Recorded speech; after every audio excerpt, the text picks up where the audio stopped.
2026 yilgi yangi Chevrolet Tracker bu zamonaviy crossover bo'lib, uslub, qulaylik va texnologiyani o'zida uyg'unlashtirgan. Yangi model avvalgisidan yanada jozibador tashqi dizayn, kuchliroq dvigatel va ilg'or xavfsizlik tizimlari bilan ajralib turadi. Avtomobilning tashqi ko'rinishi dinamik va sportchi ruhda yaratilgan. Keng radiator panjarasi, LED faralar, o'tkir chiziqli kuzov va 17-18 dyuymli gildirak disklari unga kuchli va zamonaviy qiyofa beradi. Yangi Trackerning aerodinamik shakli yoqilg'i tejamkorligini oshiradi va harakat paytida barqarorlikni yaxshilaydi. Salon ichki qismi keng va qulay.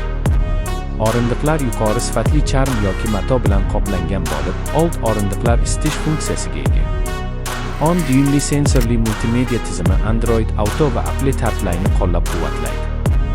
Boshqaruv paneli raqamli displey bilan jihozlangan va barcha ma'lumotlarni aniq ko'rsatadi. Texnik jihatdan 2026 Chevrolet Tracker 1.2 litrli turbo benzinli dvigatel yoki 1.5 litrli gibrid variant bilan taklif etiladi. Dvigatel 130 ot kuchigacha quvvat ishlab chiqaradi. Avtomatik uzatmalar qutisi esa silliq va tez almashuvchi tizimga ega. O'rtacha yoqilg'i sarfi 100 kun uchun 6-7 litr atrofida. Xavfsizlik sohasida Tracker ilg'or tizimlar bilan jihozlangan. Avtomatik favqulodda tormozlash, yo'ldan chiqishni ogohlantirish, adaptiv kruz nazorat, orqa kamera va 6 ta xavfsizlik yostig'i. Bularning barchasi haydovchi va yo'lovchilarni maksimal himoya qiladi.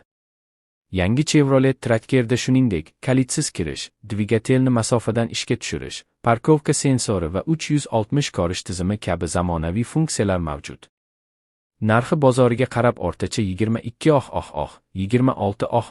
AQSh dollari atrofida bo'ladi.